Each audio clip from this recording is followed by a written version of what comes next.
Welcome to Strata. I'm Glenn. And I'm Brandon. Welcome to the Minds on Muscle podcast. Hello, everybody, and welcome to the Minds on Muscle podcast.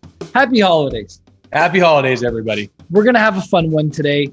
Usually we have a very scientific topic in mind or something we want to discuss that's been on our minds, something exercise and health related. And we're still doing health and exercise related stuff today, but we're doing more fun stuff. We're going to have a little bit more of a lighthearted podcast.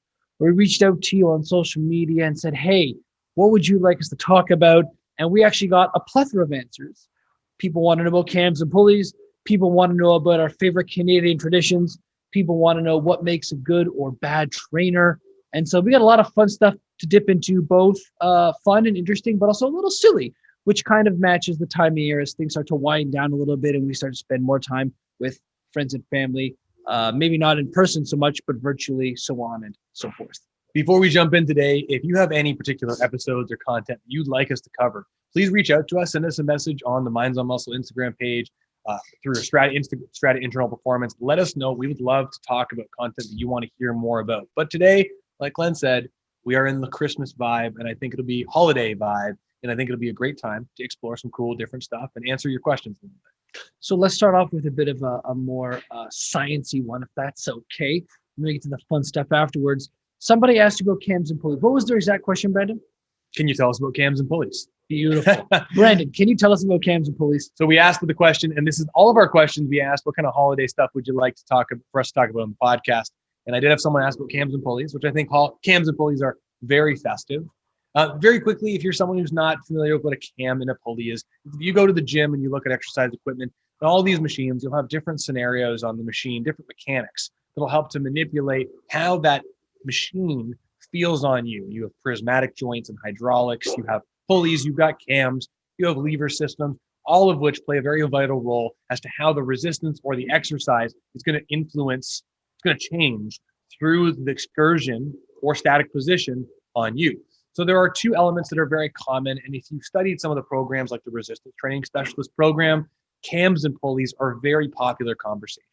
So pulleys, most of you are familiar with. If you go to a boating yard or you go to someone's back shop and you see they've got their bike lifted up towards the ceiling, pulleys are a really easy way to connect ropes and other systems to modify the force, the direction of force, to help you move things in a different way. So if you're looking at a regular pull down machine, you'll have a weight stack, a pulley going, a weight stack, and a cable going up, and then a pulley, and that pulley helps to redirect the force. So if the weight stack trying to go down to the ground, that cable will help you, and the pulley will help to modify the direction so you can pull at different angles. So within exercise land, this actually helps you engage different muscles and get like upper back muscles involved and so forth, instead of being stuck to just doing exercises based off of gravity. There are other types of pulleys like doubler pulleys and halfer pulleys. And each of these pulleys, based off of the way they're set up, can actually manipulate the resistance to increase resistance or decrease resistance, and also decrease inertial effects and increase inertial effects. So pulleys are just a kind of a cool thing and a very interesting thing. I mean, we're doing a very quick oversight with that, and maybe we can even do a whole episode on pulleys. Cams are a little different than pulleys, and often they get mistaken for being the same thing. If you're ever doing a leg extension exercise and you look over to the side and you see this big round disc that's kind of an oblong egg shape, that's a cam. And what the cam does is it actually manipulates the torque from the weight stack. So as you go through the excursion, the distance of the cable to the joint axis changes and also manipulates the moment arm, which changes how that exercise feels as you go through that excursion. So in Cole's notes, that is exactly what pulleys and cams are. But I'll tell you what, honestly, that's a whole podcast episode we could do, because I feel like there's so many things I want to talk about. We just don't have time to do it today. I think that will be our next episode. And what's interesting about cams and pulleys is, even as somebody who's in the industry for 3 or 4 years, I hadn't really ever understood cams or pulleys or anything like that. And I was in the industry for a while before all that stuff came up. And it's fascinating because I think a lot of people, when they see machines, they just think, oh, there's a machine, and because I'm strapped in, there's more support, it helps me use my muscles more. But machines, well-designed ones, are so much more than that. And cams are a huge part of that. And it's one of the reasons why some exercise machines feel really, really good, is because the cams help redirect the force and change the torque such that you feel challenged through the entire range of motion, not more in one place than the other. A really great leg press machine, for example, will feel just as challenging in the bottom position as it does in the top position, as to where if you're just doing a dumbbell squat, you're going to get most of that challenge in the very bottom of your squat and not really any at the top. So well-designed machines with great cams really actually go a long way in terms of how well you can optimize your resistance training. And the fun thing too, that's the stack on top of that. If you have a machine with a crummy cam that doesn't quite match your body, I mean, that's a bummer maybe, but at the same time, you could actually use that to your advantage. And one thing that I love to do, I've started to do a little bit more now, is if you go onto a machine and you find that it just feels weird, like it feels really light in one position and really heavy in the back position, you could actually use that strategically. You'd actually bias that really heavy position, focus on that. And then as you start fatiguing, you'll kind of get forced into the position where it's lighter and lighter. So you can actually do an exercise. And I love doing that. If you have access to Strive machines, I did that yesterday where I used the Strive row. I had it set up that was really heavy at the back and really light at the top. So as I started to fatigue, I actually started to decrease my range, but have modified resistance. And it became this kind of unique cam-based mechanical drop set. So lots of fun stuff there, but episode for another time. I was going to talk about Strive cams, and I'm glad you did. Strata, one of the only places I think in Ontario that probably has Strive machines still. So, knock on wood, COVID vaccines coming out. Hopefully, some of the restrictions on numbers are removed, or at least brought up sometime soon. You can start coming in here and maybe take a look at some of the awesome equipment that we have here at Strata, Integral Performance, Newmarket, Davis Drive. Shameless plug. I love it because we're awesome. And I think you might like the gym too. So anyways. Holiday stuff. Let's get back to some holiday stuff. Holiday stuff. That's what we get into. So do you want to do a holiday question next, or do you want to do a personal training exercise question first? Holiday question, then we'll go back to some science stuff. Holiday question. Great. Curtis Clay, and I don't remember the exact one, but Curtis Clay from Seattle asks, what are some Canadian traditions? And I think he means holiday, but I'm sure he means some Canadian holiday traditions. Yes. Curtis, thank you so much for the question. To be honest, I'm going to let Glenn answer this one because, to be honest, I don't really know if I've got any Canadian traditions per se. Brandon, you heard it here first, is not very Canadian. No, we're kidding. Not very traditional. Well, so here's the great thing about Canada is Canada isn't necessarily a melting pot. Canada prides itself on being open to multiculturalism. So, it's interesting because there's a juxtaposition between having someone come to your country and having them try to assimilate and be exactly like everyone else, but also the opposite of that is being able to welcome somebody into your country and have them be able to keep and maintain parts of their culture, because it makes them while also adapting part of what makes Canadian culture Canadian culture. So the thing about Canadian culture is that, we do value the multiculturalism that we have. I mean, that's why Toronto has like Little Italy. It has Chinatown. It has Koreatown. It has XYZ, the Danforth, which is Greektown. Like there's all these small little communities and everyone kind of brings their own tradition. So Canadian tradition in one sense is all the little traditions that everyone else brings along with them. However, I think there are a few things that make us kind of uniquely Canadian. A lot of people have ice rinks in their backyards. And I don't know if Ben, if you know one that has an ice rink in their backyard. I growing up, played hockey in my backyard. My dad always made us ice rinks. My cousins, I'm going to visit sometime this holiday season. They have ice rinks in their backyards during the winter. So actually creating ice rinks in your backyard is not an uncommon Canadian thing.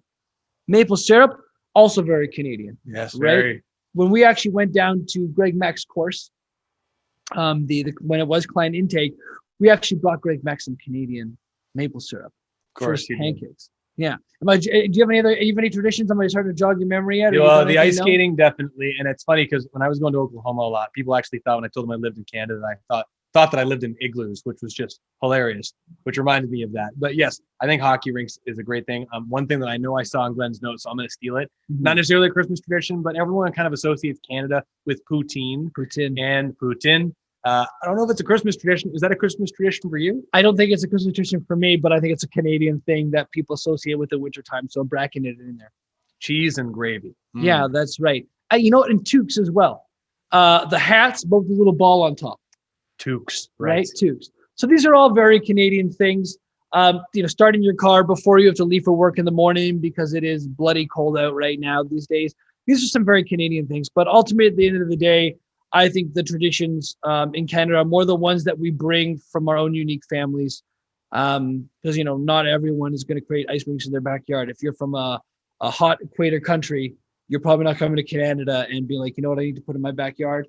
Ice rink. So Yeah, we've definitely got some family traditions of things that we do. And this year, of course, is very, very different. But I'm fortunate enough that both my parents are remarried for a long time. So and between my wife's family, I have three different families of people that I get to spend Christmas with, which is just an amazing blessing. And each one, I think, we get to do this amazing stuff. Like my wife's family, they're on Christmas Eve, not this year. They kind of do this open house thing where they just they invite anybody who doesn't have anywhere to go to come over for an evening where they have some drinks and some cookies and sweets. And I think that's a really great thing because you get all these people from the community that have nowhere else to go necessarily coming together and family, and it's really cool. On my mom and my stepdad's side, we will do this huge breakfast usually on Boxing Day. And I'm a big fan of that. It's just get everybody together, do this big Canadian breakfast with Canadian bacon and all that stuff.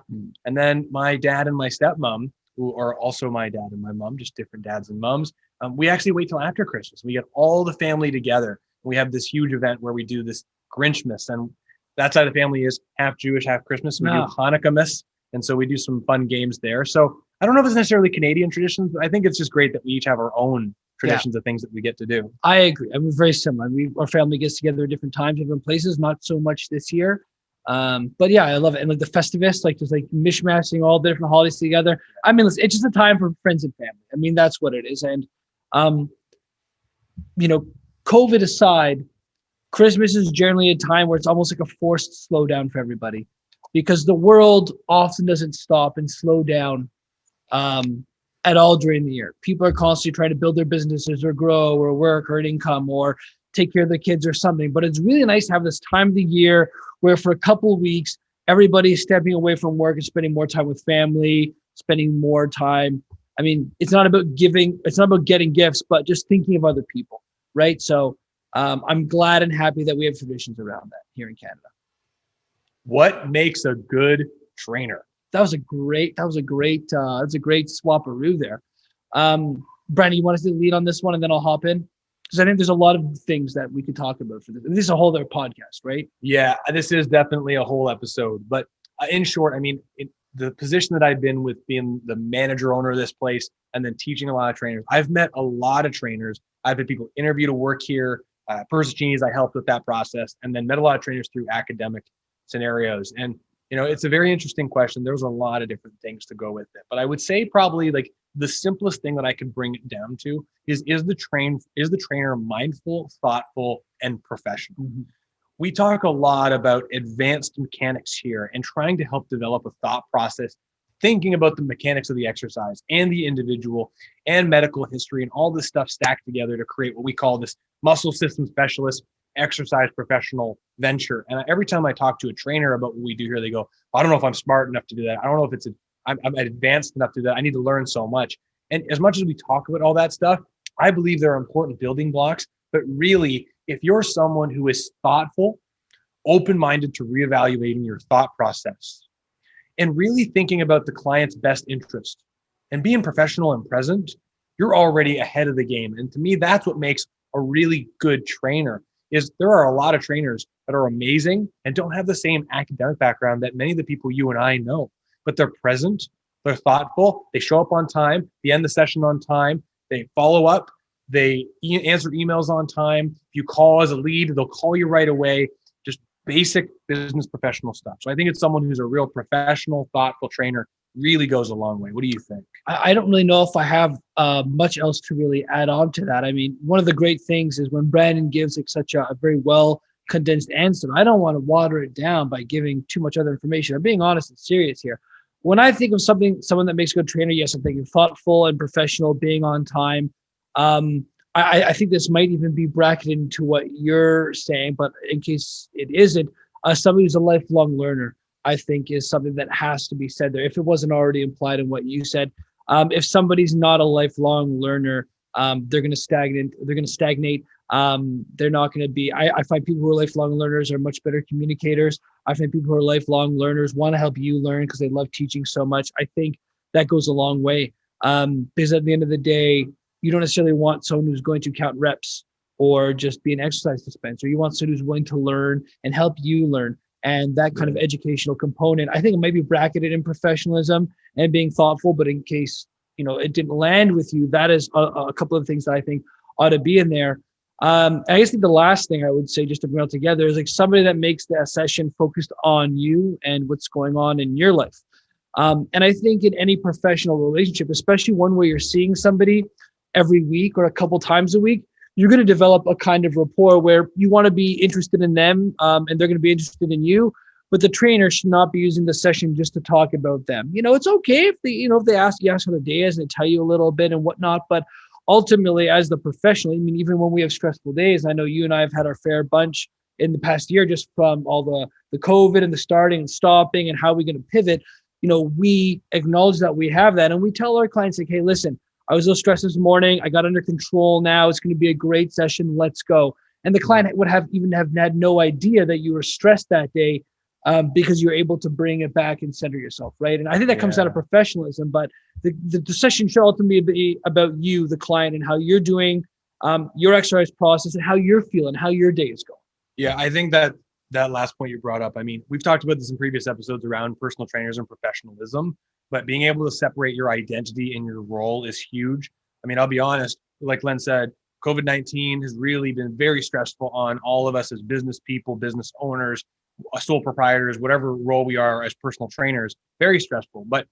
And maybe you're going through some insecurity, fears around money, fear around losing clients, fear around not being able to make a go at this industry. That's all fine and very valid insecurities and concerns. But if you let those insecurities change how you're performing your professional time, or someone's paying money for your service, that's a problem. Mm-hmm. And I would, putting aside the COVID-19 stresses, honestly, if I were to button up my answer even more, is be as professional as you can. And if you think about, well, what does a professional personal trainer look like to you? If you're a personal trainer, write down all the qualities and ask yourself, okay, am I communicating clearly? Am I punctual? Am I making it all about the client?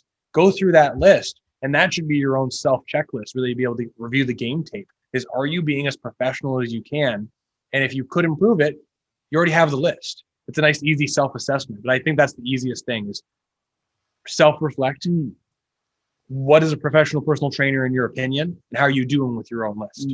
And on the note of assessment, I think it's really important for a exercise professional to have some sort of process, some sort of consultation where they get to know you, some sort of way of assessing the baseline so they have all the right data to help you make choices about your body, and then a process that exists session over session that takes your fundamental objective or your long-term goals into consideration, helps you move towards them.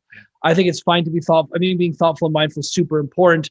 But unless there's a process that goes along with that, I think that the people aren't as the best return they could be. Because you can't be thoughtful and mindful without having a standardized process, so to speak, right? Or maybe standard isn't the right word, but a process that you go off of. I would just hope that if somebody's going to be working with your body, especially if you're a little bit more of a sensitive person with your own physical sensitivities, that somebody understands how to assess and work with you. And I know a lot of people that their first session is like a personal training demo where they're working with who you are in your body. But when you just jump right into a demo session, you are assuming some more risk than if you were to do an assessment to begin with, right? It's not the most risk-averse approach, in my opinion. How to set realistic goals. This is an interesting one. I think so. So Brent, are you a goals person? Are you a process person, or are you a bit of A, a bit of B? I was in a bit of A and B. I'm definitely much more of a process person. I'd like to have a destination that I can afford. Right. So so I think we're very similar, but would you touch upon that for me? Expand what you mean by your bit of A and bit of a B. Yeah, I'm always someone like that person. I like to have a golden carrot that I'm chasing. I think that professionally and personally, the one goal that I always have as a golden carrot is, one day I want to be financially free. I want to be able to retire one day. And I always think about, okay, well, if I know what financial number I need to have and what pillars I need to have in place, I can reverse engineer from there. Mm-hmm. And so same kind of thing with exercise. I'm trying to work on deadlifting 450 pounds again. So I know, okay, if I want to do 450 pounds, how could I reverse engineer to get to that goal? That kind of idea. So I always have little things like that. And I try to have one set up in all aspects of my life, like one long-term personal goal, one immediate goal, one selfish fitness goal, one selfish toy-based goal, if you will, like things like that. So that way I've always kind of got something I can aim at depending on what I'm doing. Same with drums. I've always got things like that I'm working on. So I find as long as I have something that I'm sort of aiming at, and I go, okay, I'm in Canada, we're going to go across the sea and we're going to end up at Asia at some point. Let's just go. As much as it's it's insane to do so just like that. If you're coming across from where we are in Ontario, you could always figure out, well, how am I going to get there? How many roads do I have to take and which paths do I have to take?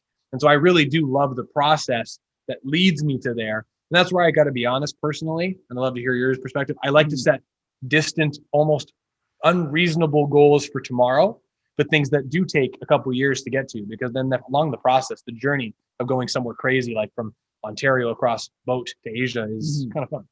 I think a lot of this, maybe not a lot, a large portion depends on who you are as a human being. I do believe that most of it should be focused on the process, and the goal is there to help guide that process. It's funny because it's not unlike the process that we use here at Strata, where when we sit down and we consult with somebody, really try to figure out what is their long-term goal, what is the why are they here, what's the fundamental objective. We have that, and then once we have that, it's there and we know it's there. But we're going through assessing what we got, who they are, what's going on, and then from there, with what we got, figure out how do we get them from where they are to where they want to go. But the goal is a very small piece of that. In the end, we spend most of our time in the process, right? And this is where the process becomes super important. Is, once you've got your goals, your selfish ones, your business ones, your financial ones, whatever those are, developing the process for how to get there, for me at least, is like the crucial part. Because you, by having the goal and the interim goals, can use it as a way of checking and balancing, like, hey, am I getting to where I want to go? Right? Like, if your goal is to increase your income to, I don't know, like if you're making $60,000, you make $70,000 a year, you make $10,000 more in the year. Okay, great. Assessing, like, how am I going to do that? Does it look like working more hours? Am I going to increase my rates? Am I going to start some sort of like third program that's going to net me more income? And then from there, it's like breaking down, okay, what do I need to do to create this program or increase my hours? What is it going to take? And like running all that, and then just going through the process week after week and being like, okay, is it working or is it not working? Is it working? Is it not working? And being able to refine your process, right? So, well, with our clients, that's one big thing is Glenn's saying, yeah, we do this assessment up front to help have some direction. But with all of our clients, we're talking about senescence and aging and how all of this stuff right now, the pains they're feeling, the weight loss goals they have, the performance goals they have, the hypertrophy goals, whatever it may be. Sorry, my hat. All about how that plays into the lifelong participation with movement and exercise. And so I think that's a great value that we bring here. If you hear us talking about it, is setting realistic goals. Like you said, professionally, I'm making $60,000 a year. I'm going to try and make $70,000 next year. I think that's a very realistic goal because it's not a huge difference. But you have some people from fitness land who come in and they go, I'm making $60,000 a year. I want to make $1 million next year. And you're like, wait a second. That's not going to work, right? So what are examples of that? Well, there are many people who have very big weight loss goals, right? January 1st comes, you have someone who wants to lose weight and they go, I want to lose 100 pounds by February 15th. And you're like, whoa, okay, right? That's not a bad goal to have, to try to lose 100 pounds if that's something that's healthy and medically approved. But how can we get there safely? And then how's that going to play in the long-term goal? And I think that having that from a fitness goal perspective, this long game of you've come in the door to do this here right now, but how's this going to fit into you being an 80-year-old healthy person? And then you can kind of reverse engineer to modify things short-term, hit realistic goals. You can talk more about that. But then also how that realistic goal plays into the long-term being a healthy person. Yeah. And then listen, the things aren't going to go the way you want them to. They never do, right? I mean, that's with our clients. I specifically, and I think I picked this up from you, put the words triage on the plan.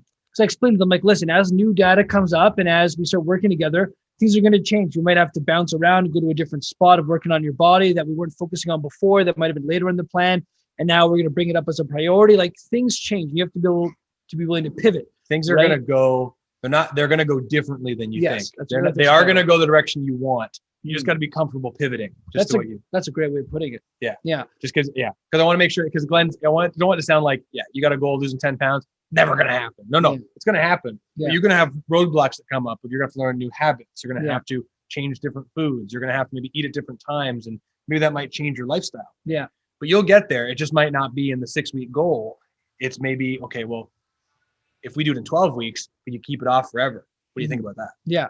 And I think another piece of this is not being I mean, it's interesting because you want to be invested in emotion because we all are. I mean, we all are invested in emotion, our goals, but we don't want those emotions to rule us as we're making the choices and decisions about our goals. I mean, I myself am a spiritual person, and I find that sometimes I want to do things by feel, and there's nothing wrong with that. However, I think a lot of times people will undo progress or they will set themselves back because they're not being as objective about their situation or what they ought to be doing as they could be, right? And that's why one of the tenets of SMART goals, I think, is measurable. SMART goals, I think you've heard this before: specific, measurable, attainable, realistic, and timely. That's right. Right. So it's a specific goal, right? It's supposed to set your subconscious gears shifting so that you know exactly what you're getting, and helps you outline what you ought to be doing to get to where you want to go, provide context for that. Measurable mean you can actually know when you've got there and have a way to yardstick it along the way. Attainable mean it's something that might be hard to reach, but not impossible, right? Realistic, same idea. And timely being, you know when you're going to reach it by, so there's a deadline, right? And these are how most SMART goals are set up. So you set up your SMART goal, you assess all the stuff that you have to get yourself there, and you create your process. And then you continue measuring your process along the way and seeing where you're at. And you just keep working the process until you're at where you need to be. There's one thing you said that I would say that I might have a slightly different thought on. Please. As far as reaching goals. And Glenn mentioned, and I think this is very important, that, I mean, he was talking about, well, I try to, and from his spirituality, trying to do things from feel. And I think that's very great to be able to be immersed in your experience. But personally, for me, I really think about whenever I have a goal, I really picture myself like Ganesha, the wonderful deity, big elephant, who is the remover of obstacles. And if I've got a goal of, I want to try to hit this number, or I want to try to pick up this thing, I will definitely think much more in the, I'm committed to this goal and I am going to move obstacles out of my way to get there.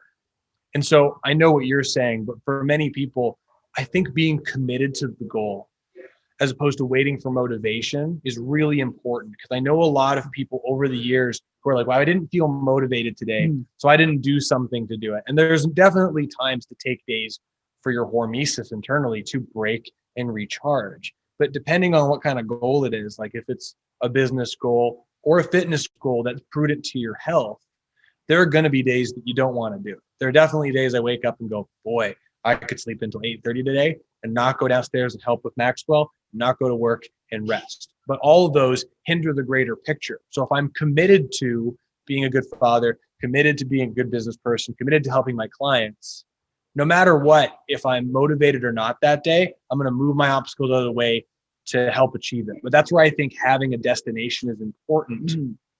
But saying that, I'm not going to move obstacles out of the way so fast that I need to blindly get there and push through it. Because I know people who do that too, where they go, I got to pick up 450 pounds tomorrow, and they hammer through it and then they get hurt. Yeah. It's just having that pillar and making sure that you are doing everything you need to get there. So I think with realistic goals, knowing where you want to get, but realizing that making changes with the human body is really difficult. Yeah. Like if you got to think your body has this homeostatic needle where it does not want to deviate from this. You want to lose weight or gain weight, right? You want to grow muscle or lose muscle. It's going to stay in this same spot. And if you want to gain muscle, you have to work really hard to almost overshoot to gain some muscle. So when you stop that goal, you're going to come back a little bit. And you're still going to have a lot of muscle, but it's not going to be maybe as much as you think or feel like you've worked hard to get. Losing weight, same kind of thing. You have to work really hard to overshoot that like 5-10 pound marker to see some big weight changes. And then all of a sudden it's going to bounce back a bit because your body wants to stay exactly the same. I think that's a realistic and important thing when you're thinking about realistic goals, is our body, we don't want to change. Our body wants to stay the same. It wants to maintain homeostasis. If you're trying to make a change, conditioning, muscle, weight loss, pain management, if that's what you want, all those things, it's challenging. Yeah, for sure. And that's what we're talking about, is you got to pivot, you got to adjust, got to be committed and know that it might take longer than you think, but if you're willing to pivot and adjust, you can get there.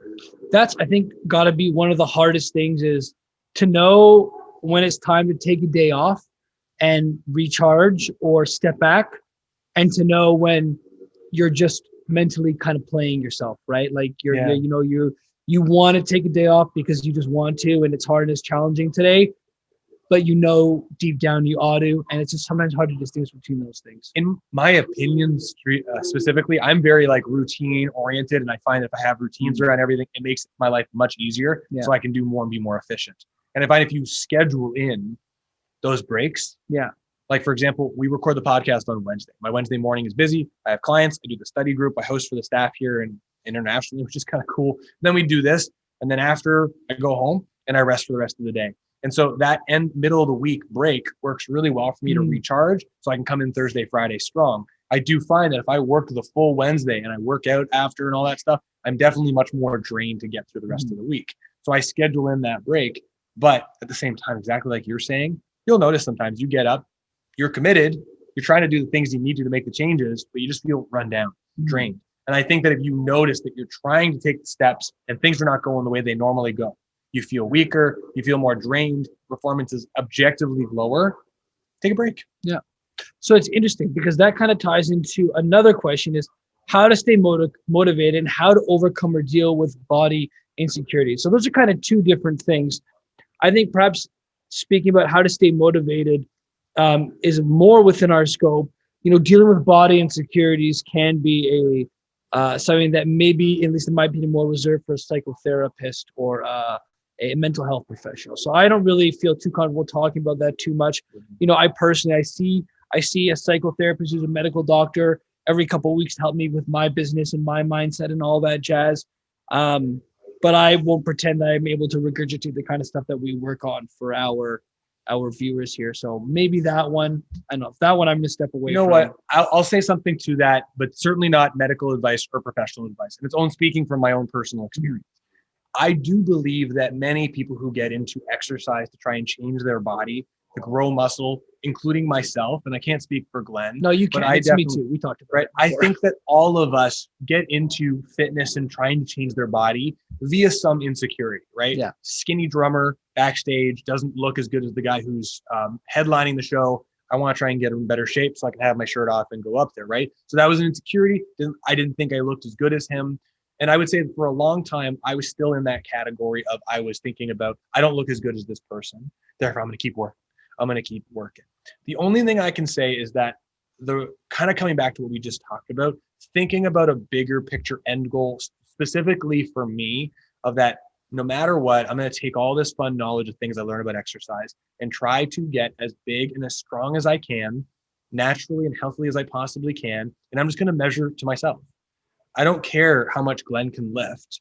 I don't care what Glenn looks like with his shirt off. For me, I think all about my selfish self. And if I can do things objectively, again, on that committed side, to be a little better than tomorrow, even if I may not look how I thought I was going to look by this time, and after 15 years of exercising, I'm doing better than I was yesterday.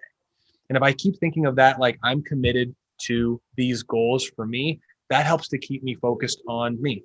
And I know that if I keep going down that road and I keep doing the things that I'm doing, I can't speak to body insecurities, but to be honest, I'm thinking way more about being, a healthy grandfather, which sounds ridiculous now, than I'm thinking about how I look.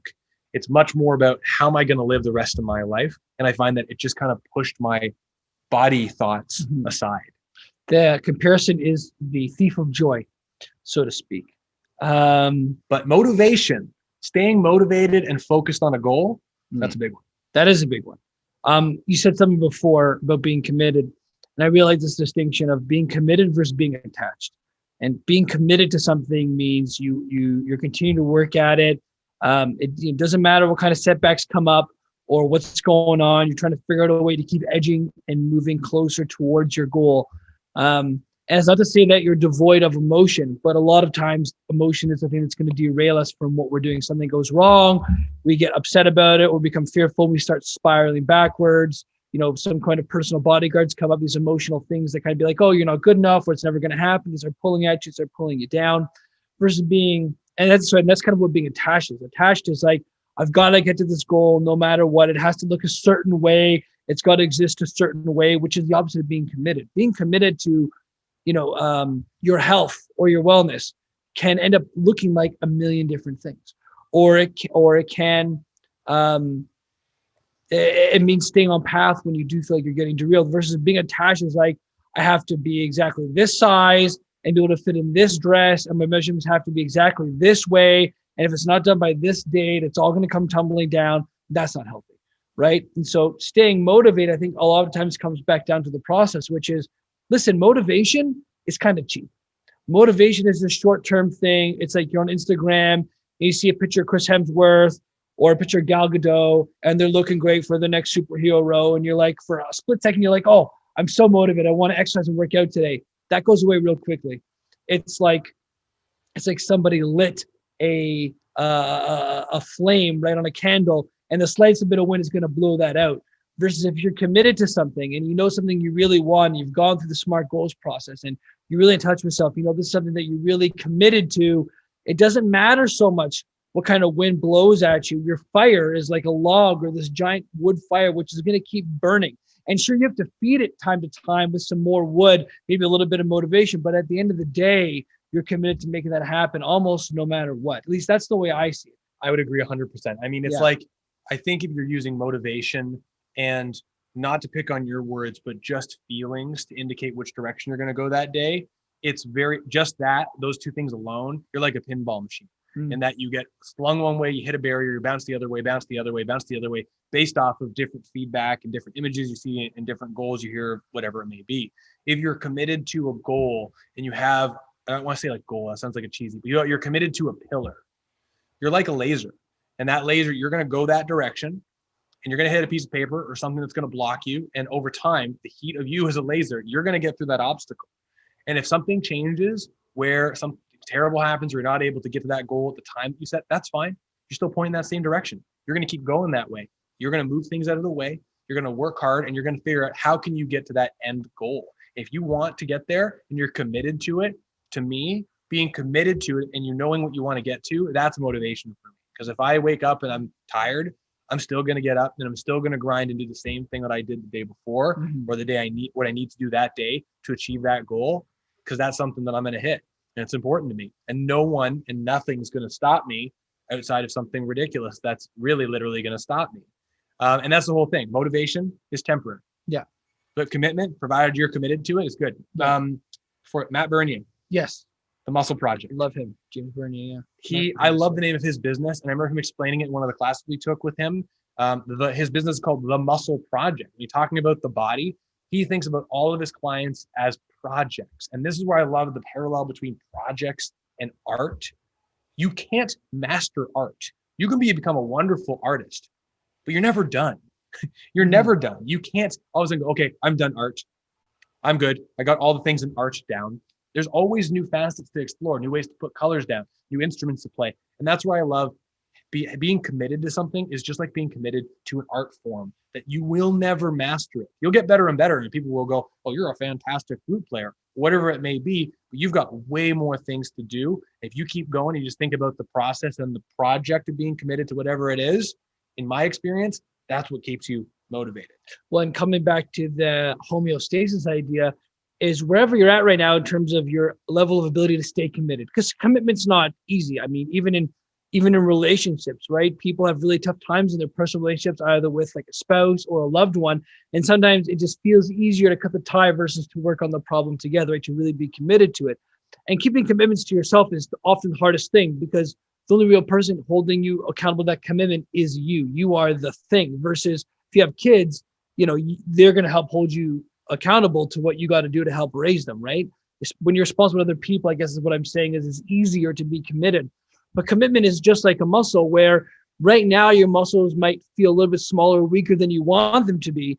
But over time, you can strengthen your commitment muscle, and the commitment becomes easier and easier as you get into better and better routines, as you stick with it longer and longer.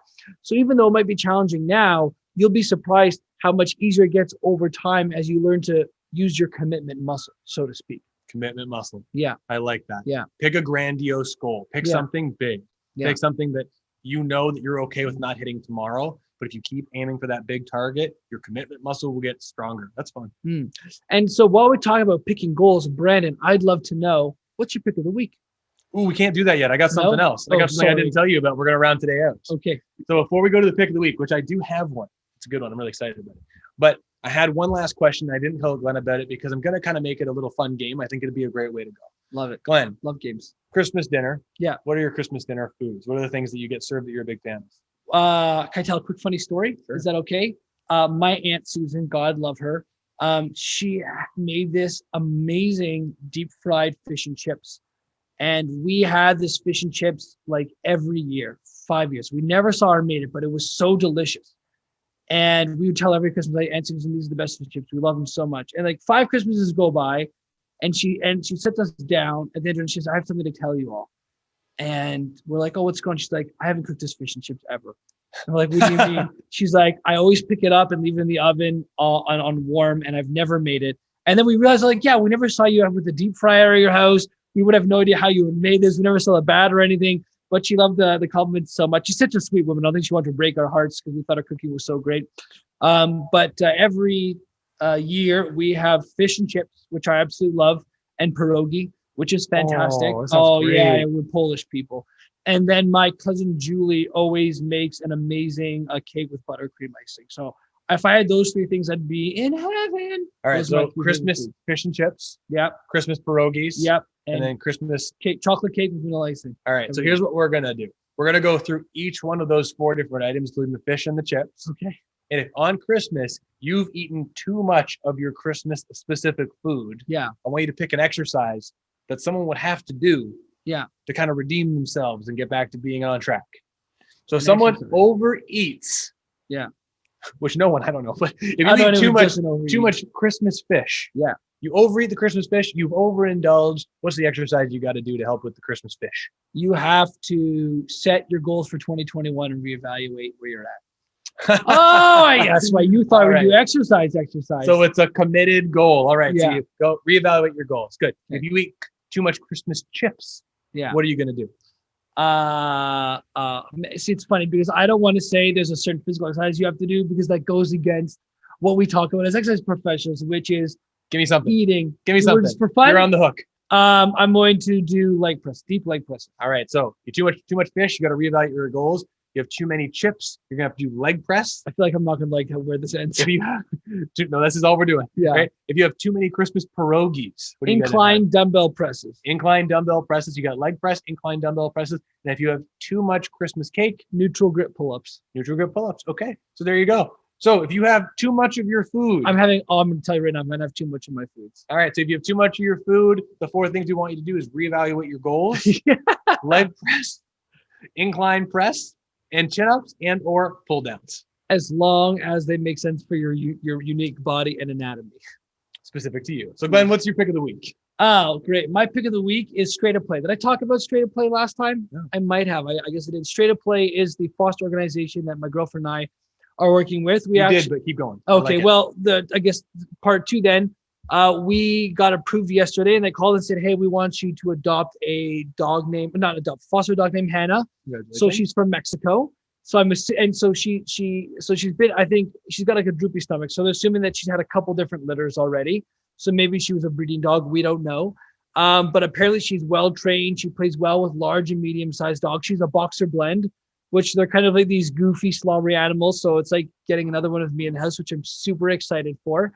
And Dewey's going to foster her for the next 2 to 6 weeks. Who knows? Maybe we get to adopt her afterwards. We don't know just yet. But I'm very much looking forward to the experience of having this pupper in our house again. I think it's going to be a good dog to get into the fostering experience with because she's already well trained and everything. My favorite is that she was born in Mexico and being brought over here. So she's 5 years old. And I'm curious to see if we have to learn to speak to her in Mexican. So like if we have to learn all the Mexican all the commands in Mexican and speak to her Mexican, which would, I'm not going to kill you, be absolutely amazing. I think it's a great conversation starter. So my pick of this week is our little foster dog that's coming to us this Sunday, Hannah, and the organization Straight Up Play, which is doing great work in helping find homes for dogs all over the world. Before I say mine, did you say the dog is kind of goofy and slobbery, kind of like you? Exactly. Boxer breeds are known for like their goofiness, like being a little bit slobbery and not knowing their own strength. I think I know my own strength at this point, but they're just like goofy animals, which I'm really happy about.